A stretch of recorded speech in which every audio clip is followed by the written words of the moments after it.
Alan is just as happy to see his younger brother and sister, Mash and Mula, again. Mula, though, is a little shy. She was barely a year old when Alan left, so she hardly remembers him at all. His parents are worried because he's been sending them money non-stop. Alan reassures them that things have completely changed for him. He's no longer working as a servant for the Granville family. Instead, he's now treated as one of their honored guests. On top of that, he tells them he'll be enrolling in the Royal Academy this April, leaving his parents absolutely stunned. Alan also explains that once classes begin, he probably won't be able to send money as often anymore. That's why he hands them 100 gold coins all at once. His parents think it's way too much, but Alan just smiles and tells them not to worry. He still has another 600 gold coins saved up.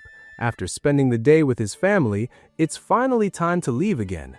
Before he goes, Mula quietly asks if he was the one who kept sending all those letters. Alan nods and apologizes for not being able to visit more often. She immediately throws her arms around him, and the rest of the family joins in before watching him head off once more. Back at the mansion, Cecil asks if he's really serious about going with her and getting involved in a war that should technically only concern the nobles. Alan tells her that's simply part of the job he was hired to do. Not long after, Krina and Dogora arrive, and Alan introduces them to Cecil. The four of them will be traveling together to take the Academy entrance exam in 3 days.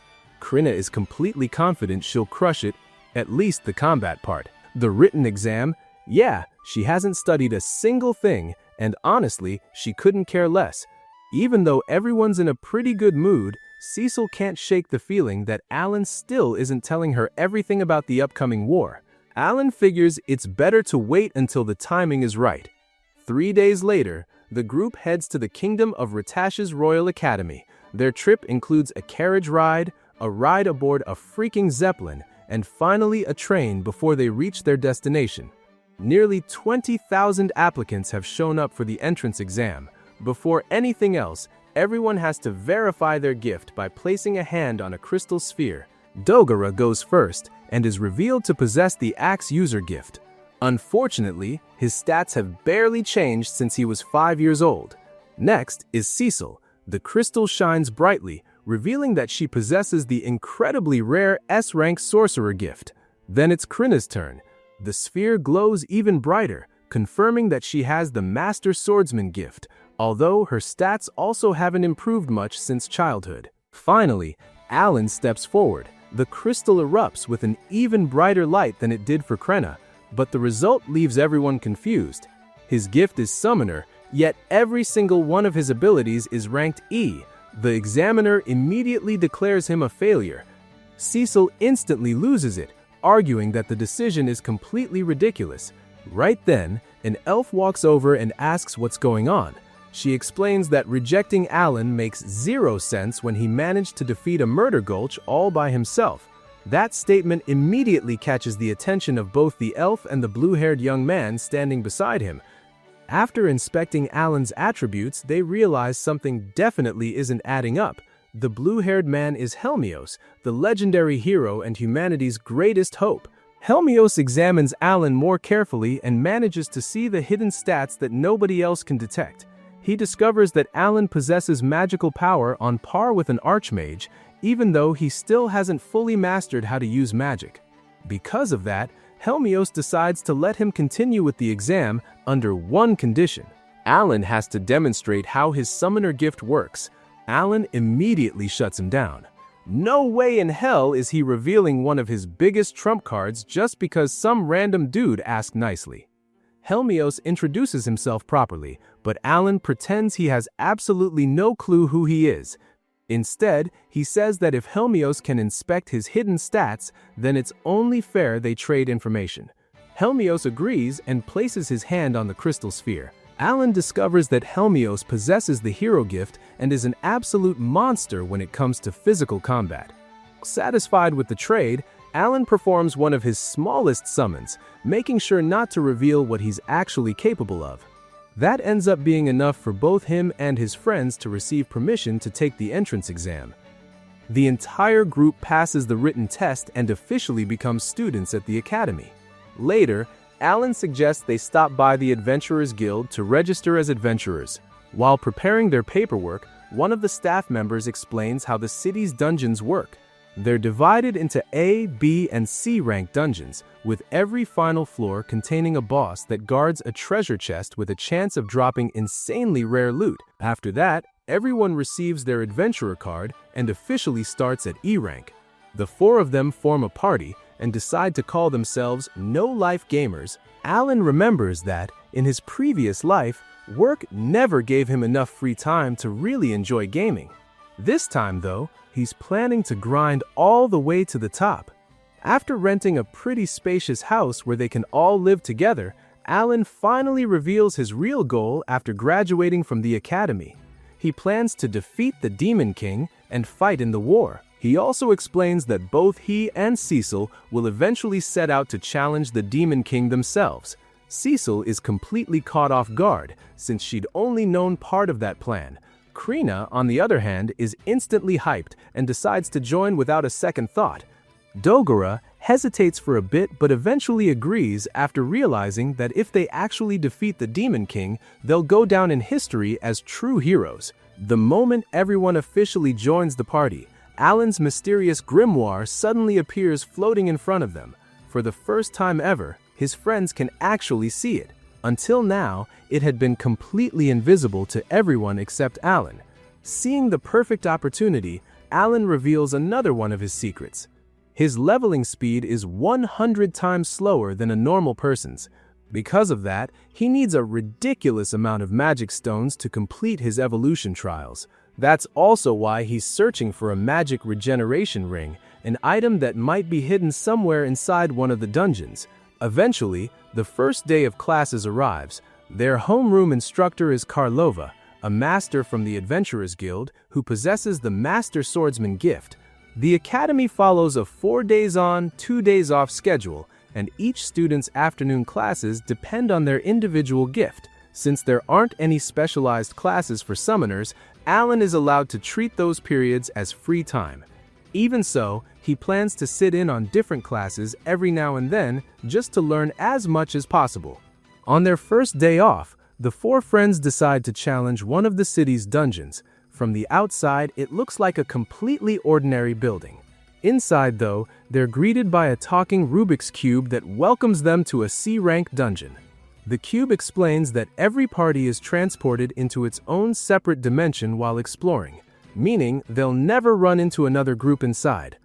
Once they enter, Alan summons Hawkins along with several copies of him to scout ahead. While moving through the maze, Alan secretly checks everyone's stats. You know, just a little harmless stat stalking. And just like that, with every monster they defeat, they can literally feel themselves growing stronger. Eventually, they reach the end of the first floor, where another talking Rubik's Cube congratulates them on clearing it. Alan asks if they can leave the dungeon right away, and the cube explains that they can. Their progress will be saved exactly where they choose to exit. With that, the group leaves after clearing the first floor. Over the following days, they keep coming back again and again. They soon discover that every monster respawns exactly the same way every single time they enter. Alan quickly realizes how insanely broken that is, leaving his summoned creatures inside to farm monsters non-stop while he attends classes. After several days of non-stop grinding, they finally reach the final floor of the C-rank dungeon. Waiting there are dozens of monsters, all fast asleep, including the dungeon boss. After farming for so long, Alan has become dramatically stronger. He summons his strongest creatures and completely steamrolls every enemy without breaking a sweat. The moment the boss falls, a treasure chest materializes in front of the party. Inside, they find a steel sword. Selling it earns them 2 gold coins, and thanks to clearing the dungeon, all 4 of their adventurer cards are promoted to D rank.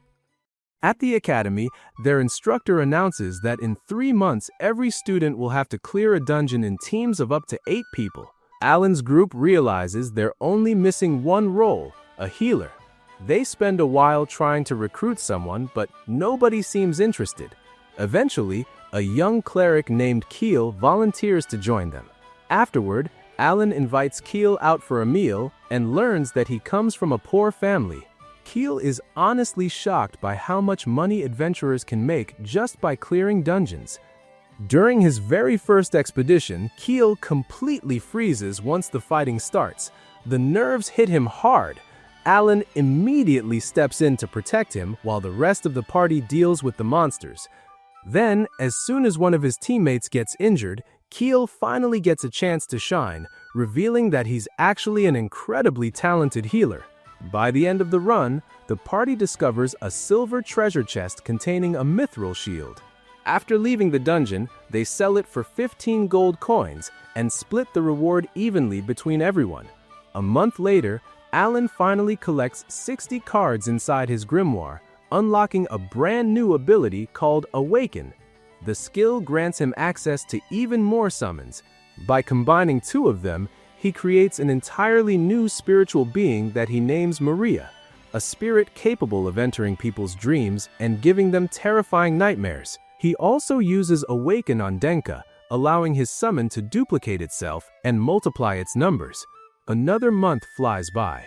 Eventually, Diverg arrives at the academy alongside Lady Sylvia and Helmios. The moment Krenna sees him, she immediately asks him to train her since they're both sword lords. The two spend hours sparring. At first, it feels completely hopeless for Krenna. No matter what she does, she can't keep up. Even so, she refuses to quit. She says she's always watched Alan work his ass off chasing his dream, and there's no way she's giving up before he does. Hearing that, Diverg changes his approach.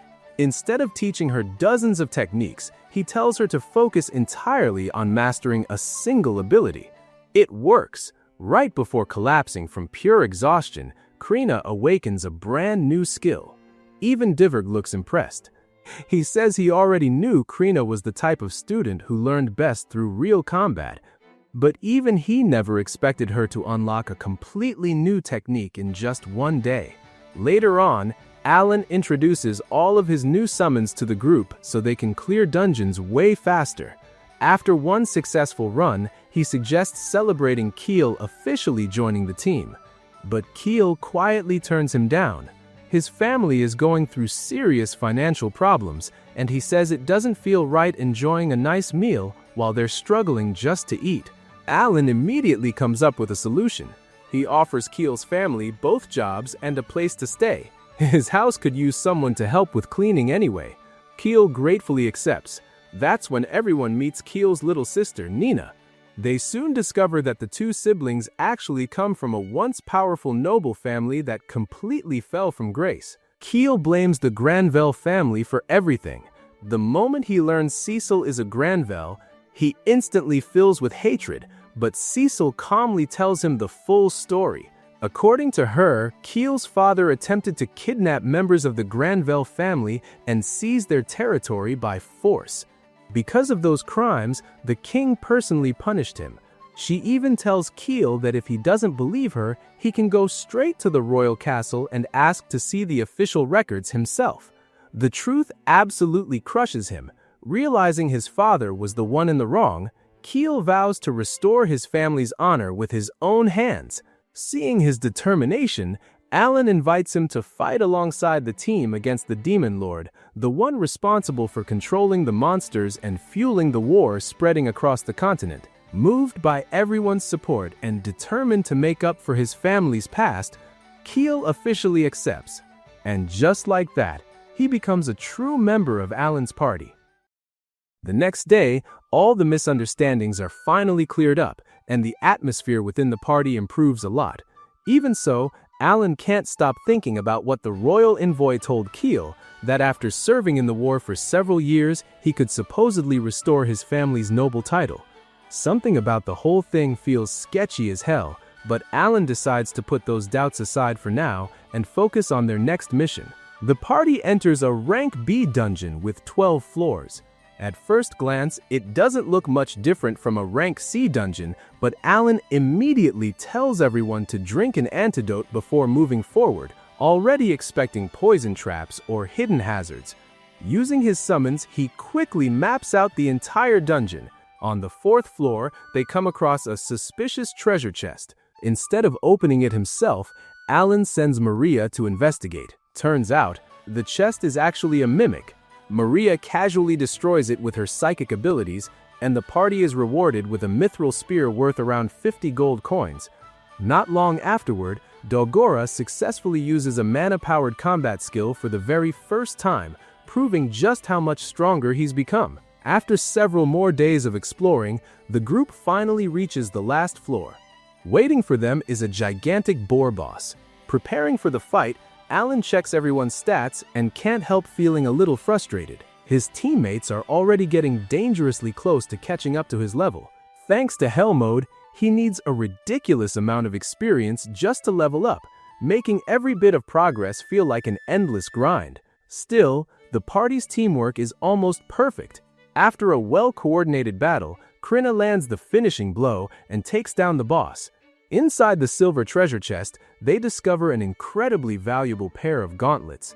Meanwhile, Keel is already calculating how much money they'll make from selling them, making Alan seriously wonder if his friend is secretly obsessed with gold.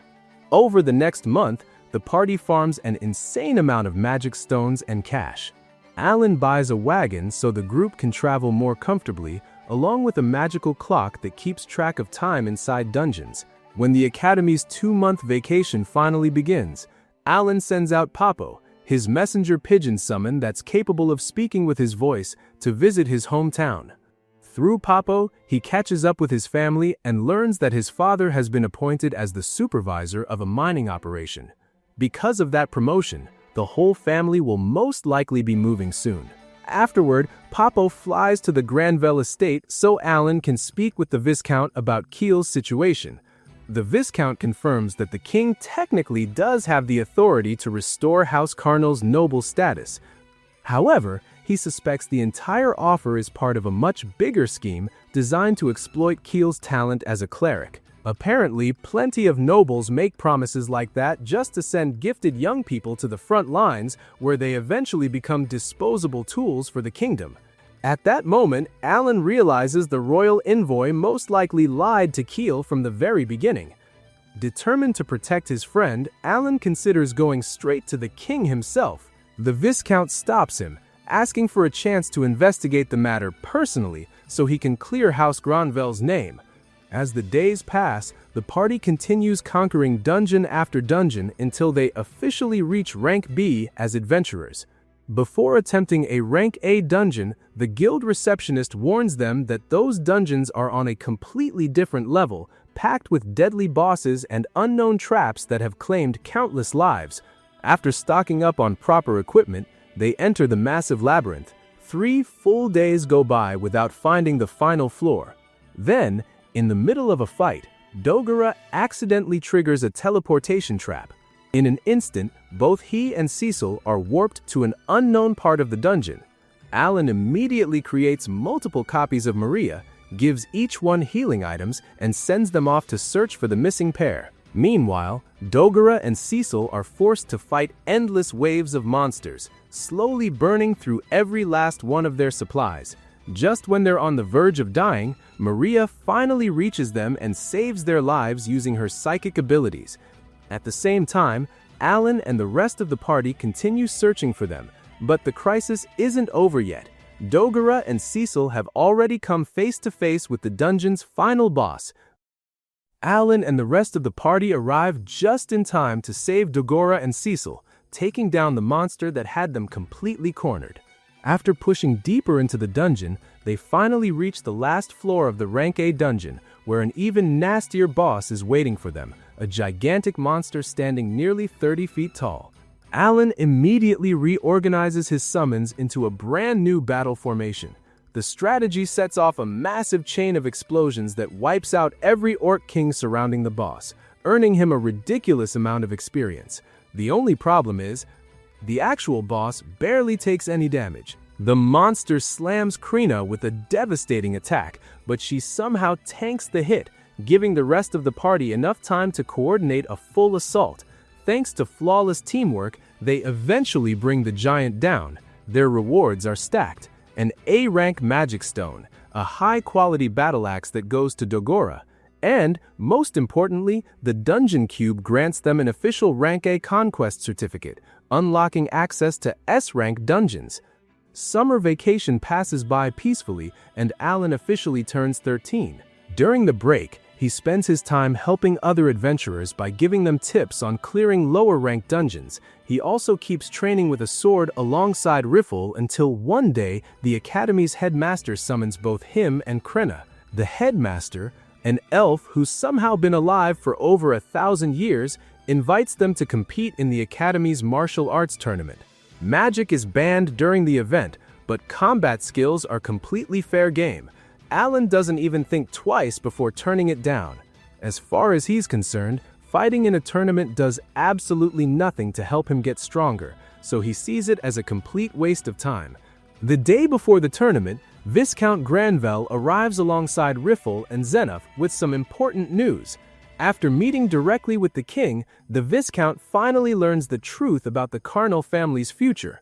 The king never actually promised to restore their noble title immediately. Instead, he approved a contract stating that the Carnals could earn back their status after completing 5 years of military service.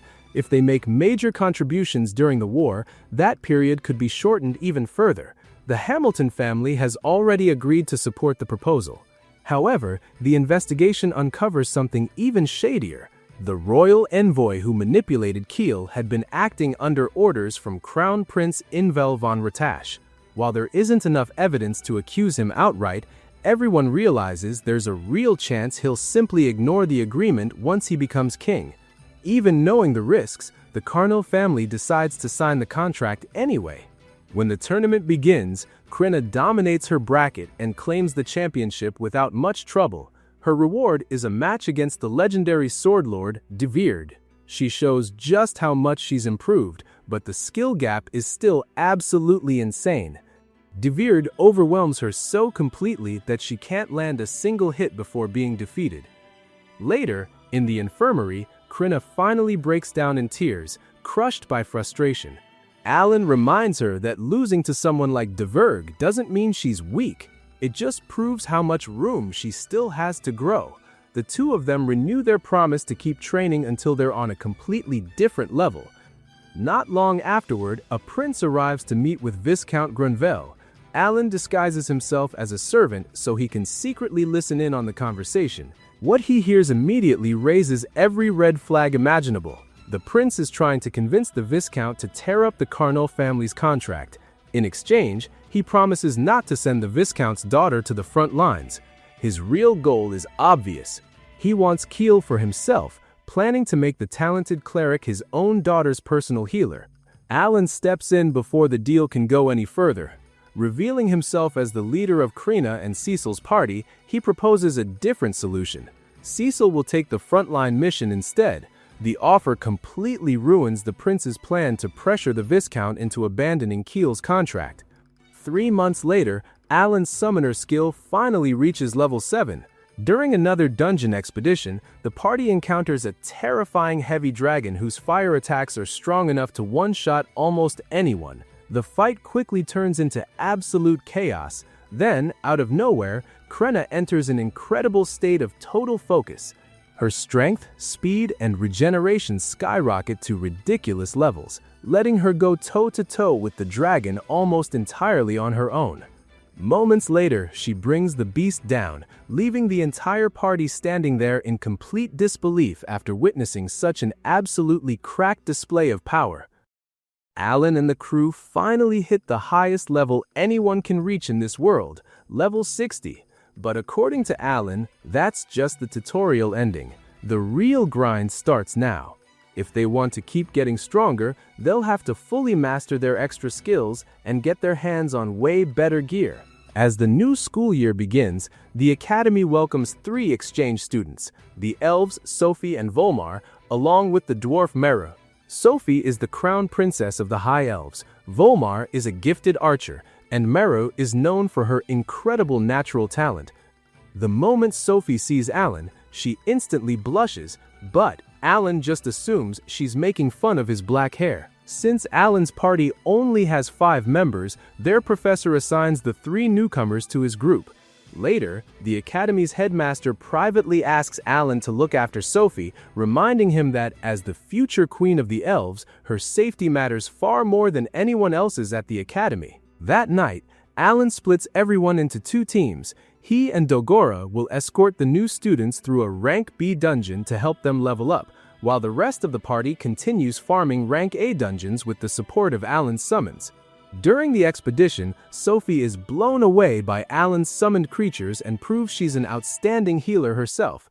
While they're taking a break, she tells him about an ancient prophecy passed down by Lord Rosen. According to the legend, the Spirit King foretold the arrival of a black-haired boy with unbelievably low stats who would one day defeat those shrouding the world in darkness and bring the light back once and for all.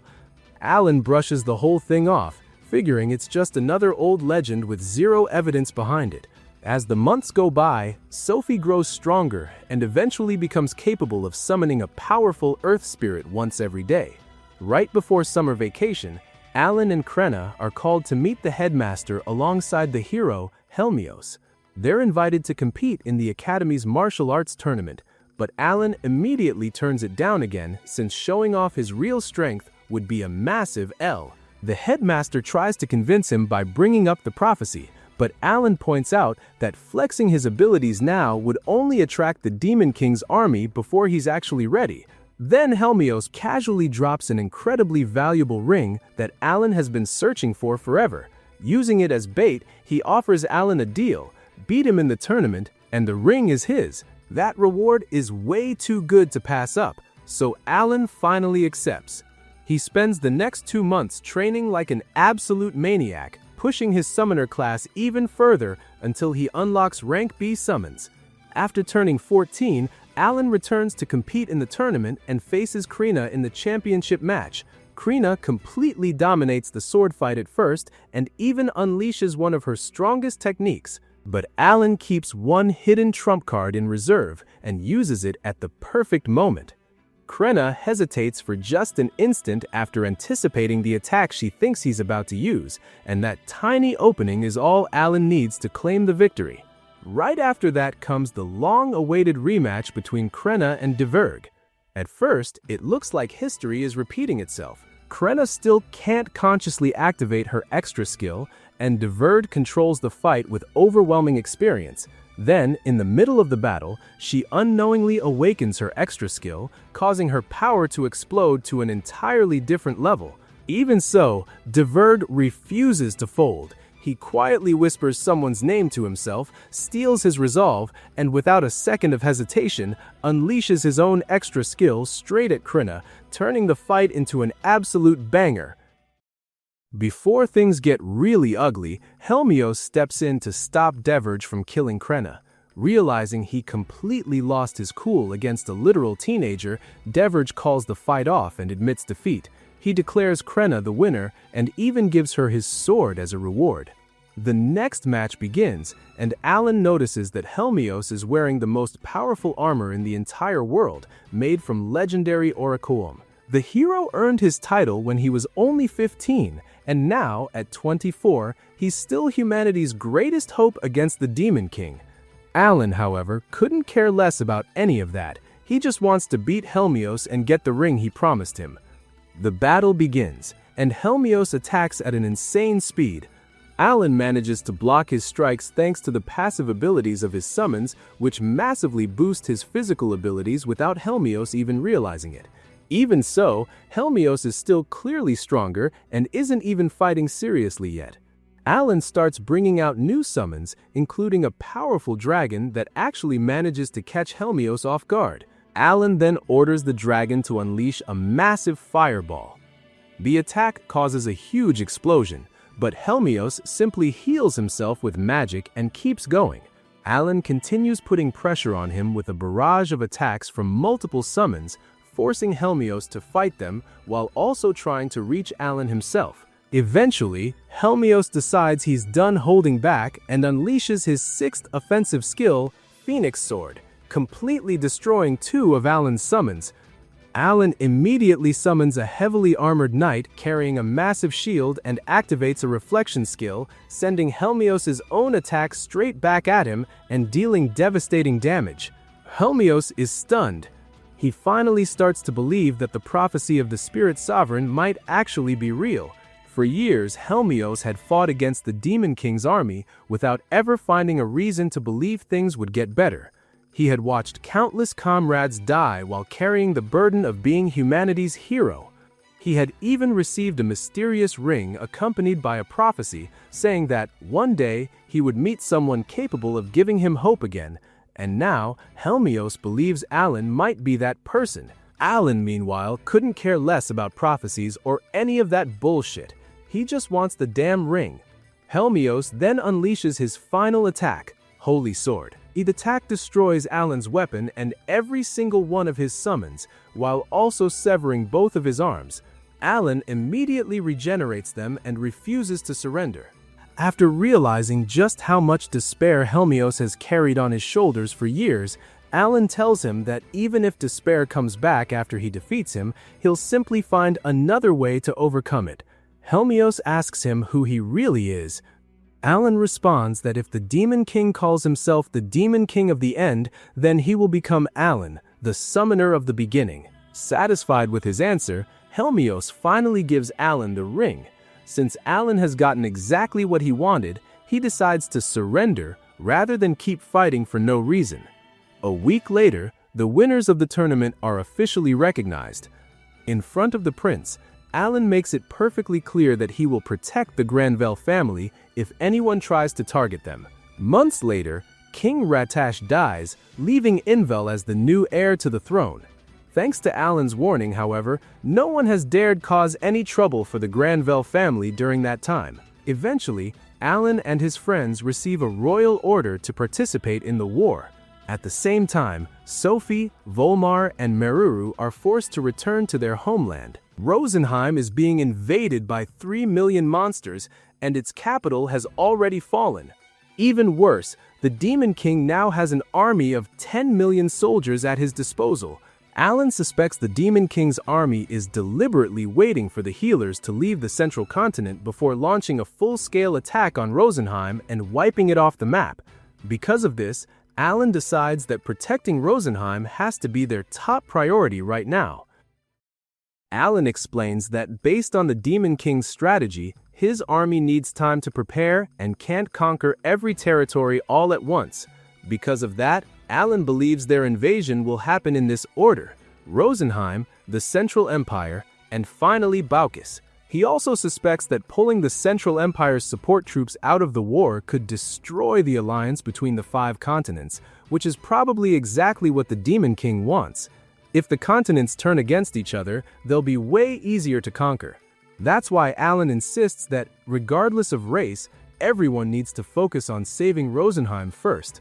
He also suggests helping the Central Empire by sending them 600,000 life clovers, a magical herb capable of restoring the stamina of up to 1,000 soldiers within its range. There's just one problem.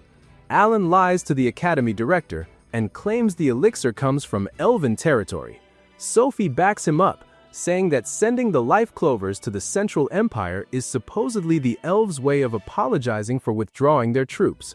Alan also tells Mereru that he'll give Baucis another 10,000 life clovers and mana seeds to power their golems. Once they defeat the Demon King, he promises that they'll all get to explore S-rank dungeons together. The next day, Alan uses several of his summons to gather information and eliminate any demons they happen to find along the way. The group then travels to Rosenheim using magical transportation. Sophie warns them that humans aren't exactly welcome there, so Alan and the others cover themselves with hoods to hide their identities. After 4 days, they arrive at the port city of Nest, which thankfully hasn't been attacked yet. However, the city is packed with injured people and nearly 1 million refugees. Alan and Sophie head off together while the others stay behind to help treat the wounded. When they meet the Elven elders, the moment they realize Alan is human, they immediately become alarmed. Sophie quickly explains that Alan is the savior from the Elemental King's prophecy. Alan tries to earn their trust and uses a magical plant to regenerate the arm of an elf who had lost it. He also promises to provide 1,000 units of the plant to help treat the wounded. Before leaving, he summons Ellie and Papo so they can maintain communication with everyone while he and Sophie continue onward. Sophie then tries to restore hope among the refugees. She promises that they will save Rosenheim and asks everyone to place their faith in the blessing of the elemental King Rosen. Alan and the others eventually reunite and use their griffins to travel much faster, taking advantage of their abilities to push their speed even further. When they finally reach Tiamo, Alan discovers that the Demon King's army has already surrounded the city. Thankfully, they haven't attacked yet because the demons are currently resting. Inside the fortress, they find the queen safe and unharmed. The guards are skeptical that such a tiny group could actually make a difference, but Sophie tells them to trust Alan. Instead of evacuating the city, Alan proposes defending it while supplying the army with medicine. He then comes up with a plan to launch an offensive against the demons. That night, Alan and the others decide to attack from the north, where the enemy numbers are relatively low, although low still means around 130,000 demons. Alan sends his summons into battle while his teammates provide magical buffs. First, Alan and Cecil launch an aerial assault. Cecil activates her extra skill, Meteor, wiping out around 10,000 enemies in a single second. However, they soon discover that the demons have healers of their own. Alan immediately orders his forces to prioritize eliminating them. Thanks to Papo, Alan maintains communication with everyone on the battlefield. When he learns that another 30,000 enemies are approaching, he orders everyone to regroup and changes their target.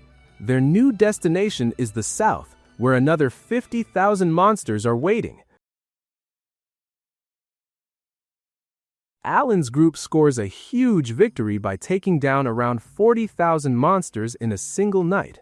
But the war is far from over, with 3 other cities still under attack. Before getting any rest, Alan asks the Queen for 2 things: more magic stones and a chance to meet the Sovereign of Spirits. He's warned that meeting him is basically impossible, but then the creature sitting on the Queen's shoulder suddenly speaks up and reveals that he is actually Rosen, the demigod who created the ring Alan currently possesses. Alan takes the opportunity to ask Rosen for a reward for protecting Rosenheim. His request is simple. He wants his companions to be able to enter Hell mode. They've all reached their current level caps and need some way to keep growing stronger.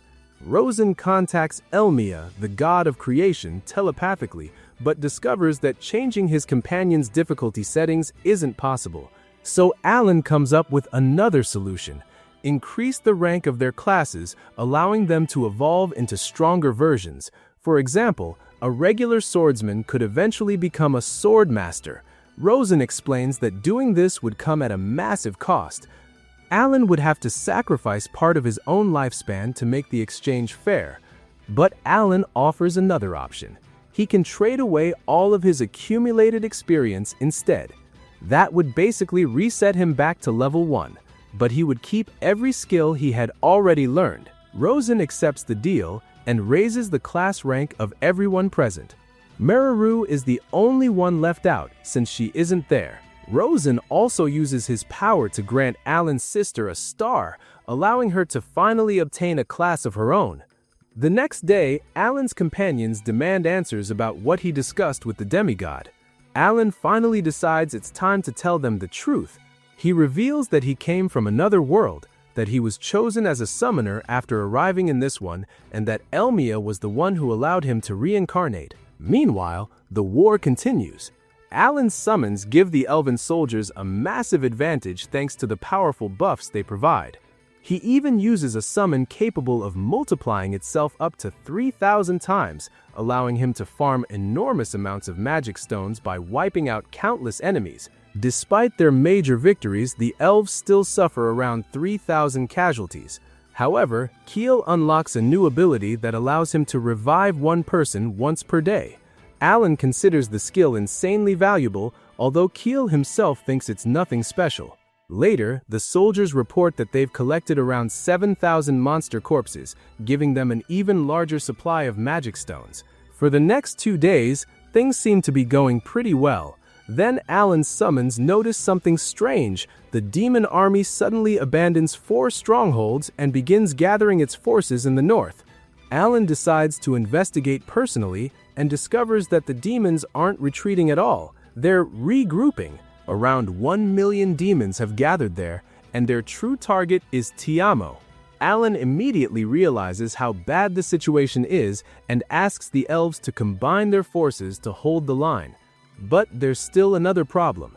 They have roughly 70,000 refugees who need to be protected while the battle is underway.